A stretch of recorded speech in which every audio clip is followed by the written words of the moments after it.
Hello everyone. तो आज हम इस वीडियो में तुर्कों का इतिहास पढ़ेंगे। आप सोच रहे हो कि हम तुर्कों का इतिहास क्यों पढ़ें, क्योंकि हम तो भारतीय हैं। तो मैं आपको बता दूं, यदि आपको भारतीय इतिहास को पढ़ना या समझना है तो सबसे पहले आपको इन तुर्कों का इतिहास ही पढ़ना हो, क्योंकि इनका हमारे भारतीय इतिहास पर बहुत बड़ा सिग्निफिकेंस रहा है। चाहे आप ले सकते हो मोहम्मद गौरी का या फिर मोहम्मद गजनवी का, ये सभी तुर्क थे। तो चलिए वीडियो को शुरू करते हैं। आपके मन में पहला ही सवाल आ रहा होगा कि ये तुर्क कौन थे। तो तुर्क किसी जाति का नाम नहीं था, कि एक भाषा थी जिससे बोलने वाले लोग तुर्क कहलाते थे। तुर्क आर्य समाज के अंतर्गत आते थे और कालांतर युग में इन्होंने युद्ध तथा लूटमार को अपना प्रमुख व्यवसाय बना लिया। ये तुर्क घुमक्कड़ प्रकार एक जगह से दूसरे जगह हमेशा आया जाया करते थे। तो साल 560 ईस्वी में ये अक्सास नदी के पास पहुंचे और जैसे जैसे धीरे धीरे समय बीता तो 705 ईस्वी में यह अरब आक्रमणकारियों के संपर्क में आकर इस्लाम धर्म को कबूल कर लिए और ये उसके कट्टर अनुयायी बन गए।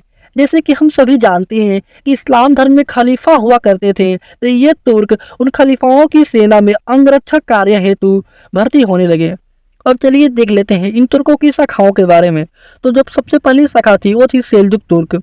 तो एक सेल्जुक नामक व्यक्ति था जिसके नेतृत्व में कुछ तुर्की लोगों का समूह पश्चिम की ओर बढ़ा, जिन्हें सेल्जुक तुर्क कहा गया। ये सेल्जुक तुर्क खलीफाओं की सेना में भर्ती होने लगे और समय के साथ जब खलीफाओं की शक्ति घटने लगी तो ये बगदाद पर अपना अधिकार कर लिए और साल 1076 ईस्वी में इन तुर्कों ने ईसाइयों के पवित्र स्थल जेरूसलम पर अधिकार करने के लिए क्रूसेड धर्म युद्ध शुरू कर दिया। और ये युद्ध बहुत अरसे तक चली, लेकिन अंततः यह युद्ध तुर्क जीत जाते हैं। अब जो दूसरी शाखा थी तुर्कों की वो थी उस्मानी तुर्क। उस्मान नामक एक व्यक्ति था जिसके नेतृत्व में तुर्क लोगों का कुछ समूह यूरोप की तरफ बढ़ा। इन्हें उस्मानी तुर्क कहा गया। इतिहासकारों का ऐसा मानना है कि उस्मान शब्द को ही बिगाड़ कर ऑटोमन बना है, इसलिए ये उस्मानी तुर्क अपने आप को ऑटोमन कहने लगे।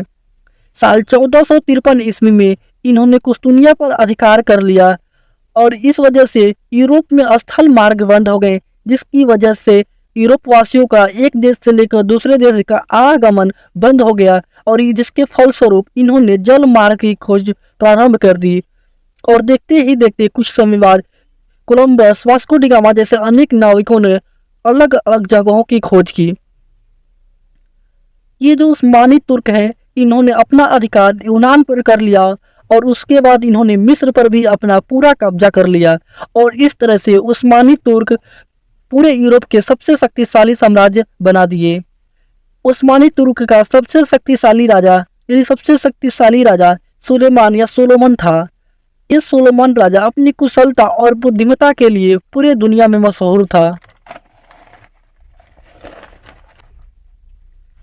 सोलोमन ने 1520 से लेकर 1566 ईस्वी तक शासन किया। सोलोमन ने अपने आप को खलीफा की उपाधि से विभूषित किया और ये खलीफा की उपाधि 1922 ईस्वी तक चली। एक कमाल अतातुर्क नामक व्यक्ति था जिसने 1922 ईस्वी में खलीफा की उपाधि को समाप्त कर दिया था। तुर्कों की तीसरी शाखा के बारे में पढ़ लेते हैं जो हमारे भारतीय इतिहास के लिए महत्वपूर्ण है। कुछ तुर्क लोगों का समूह पूर्व की ओर बढ़ा और चलते चलते हुए अफगानिस्तान पहुंच गए। समय अफगानिस्तान में समनी राजवंश शक्तिशाली हो रहा था। इसका विस्तार फारस, मध्य एशिया तथा अफगानिस्तान तक फैला हुआ था।